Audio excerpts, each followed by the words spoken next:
1757 সালে east India কোম্পানির মাধ্যমে এই ভারতবর্ষের উপর ইংরেজদের ক্ষমতার মসনদ যখন পোক্ত হলো, পাকাপোক্ত হলো, তার আগ পর্যন্ত এই দেশ প্রায় 700 বছর শাসন করেছিল মুসলমানেরা। মুসলমানদের পতন ঘটিয়ে মুসলমানদের কাছ থেকে ক্ষমতার মসনদ কেড়ে নিয়ে ইংরেজরা এদেশে ক্ষমতাসীন হয়েছিল। তাই তাদের আশঙ্কা ছিল যে আবার মুসলমানরা তাদের হারানো ক্ষমতা ফিরে পাওয়ার জন্য সংগ্রাম করতে পারে। এই জন্য ব্রিটিশরা এক ধূর্ত ষড়যন্ত্রের কৌশল প্রয়োগ করেছিল, যেটা ইতিহাসে খ্যাত হয়ে আছে ডিভাইড অ্যান্ড রুল, বিভক্ত করার শাসন করার নীতি। সেই নীতির মাধ্যমে ইংরেজরা যেই কাজ করেছিল সেটা হলো তারা বিভিন্ন জায়গায় হিন্দুদেরকে অগ্রাধিকার দিয়ে হিন্দুদেরকে সামনের দিকে নিয়ে আসলো। বিভিন্ন দেশে দেশে গোটা ভারতবর্ষ জুড়ে, এমনকি আমার এই বাংলা জুড়ে বিভিন্ন জায়গায় জমিদারি হিন্দুদেরকে দিয়েছিল, আর মুসলমানদেরকে হিন্দু জমিদারদের অধীনস্থ করে দিয়ে গোটা ভারতবর্ষ জুড়ে মুসলমানদের উপর হিন্দু জালেম এবং অত্যাচারীদের জুলুমের দুয়ার উন্মুক্ত করে দিয়েছিল ব্রিটিশরা।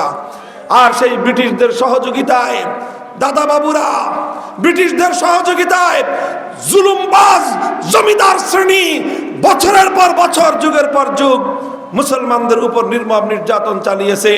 ইতিহাস আপনারা লম্বা করে পড়ে নেবেন।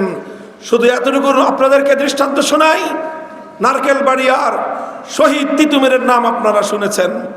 নেসার আলী তিতুমির রহমতুল্লাহ আলাই, তার বাসেল কিল্লার গল্প শুনেছেন। তিনি লাঠিয়াল বাহিনী গড়ে তুলেছিলেন, ইতিহাসটা আপনারা সকলেই জানেন। কেন গড়ে তুলেছিলেন লাঠিয়াল বাহিনী? কিসের বিরুদ্ধে শুরু হয়েছিল তিতুমিরের সংগ্রাম?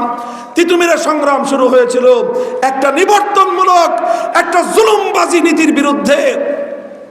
হিন্দু জমিদাররা মুসলমানদের উপর আইন জারি করেছিল নারকেলবাড়িয়ায়, দাড়ি রাখতে হলে ট্যাক্স দিতে হবে, দাড়ি রাখতে হলে ট্যাক্স দিতে হবে।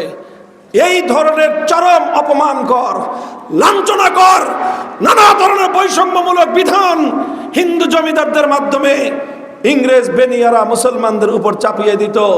মুসলমানদেরকে অপমান করত, লাঞ্ছিত করত, জুলুম করত, দাবায় রাখত, যেন আর কোনোদিন মুসলমানরা মাথা চড়া দিয়ে তাদের হারানো রাজত্ব ফিরে পাওয়ার চেষ্টা না করে।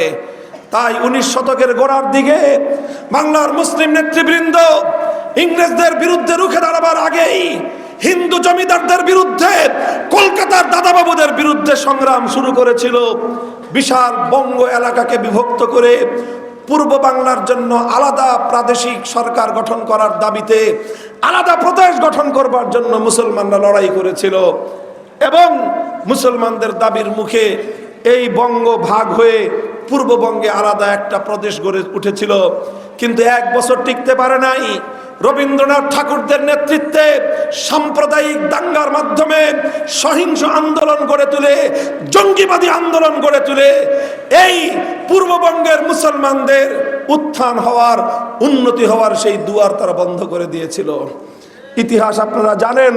ঢাকা বিশ্ববিদ্যালয় যখন প্রতিষ্ঠা হয় তখন তাচ্ছিল্য করে রবীন্দ্রনাথ বলেছিল ঢাকা বিশ্ববিদ্যালয়ে মুসলমানের বাচ্চারা পড়বে, অচ্ছুত এই ক্রাচ্ছের বাচ্চারা আবার কিসের পড়াশোনা, এই সমস্ত কথাবার্তা বলেছিল ঢাকা বিশ্ববিদ্যালয়ের ব্যাপারে। আর ঢাকা বিশ্ববিদ্যালয় গড়ে উঠেছিল নবাব স্যার সলিমুল্লাহর দেওয়া ব্যক্তিগত সম্পত্তির উপর। আজ দুঃখ লাগে সেই ঢাকা বিশ্ববিদ্যালয় নিজের বাবার নাম নেয় না, রবীন্দ্রনাথের গান গায়। এটার চেয়ে বড় গাদ্দারি আর বিশ্বাসঘাতকতা হতে পারে না। নবাব স্যার সলিমুল্লাহর নাম নিতে তোমাদের লজ্জা লাগে। সলিমুল্লাহ মুসলিম হল থেকে তোমরা মুসলিম নাম কেটে দাও, তোমার বাবার জায়গায় সলিমুল্লাহ হল হয়েছে। নবাব স্যার সলিমুল্লাহর ব্যক্তিগত জায়গার উপর ঢাকা বিশ্ববিদ্যালয় প্রতিষ্ঠিত হয়েছে। সেই জায়গায় তার নাম উচ্চারণ করার আজকে লোক খুঁজে পাওয়া যায় না। রবীন্দ্রনাথের নামে গান গাওয়ার লোকের অভাব নাই। মাহফুজ ইসলামিক টিভি, ইসলাম প্রচারণায় সত্যের সঙ্গী।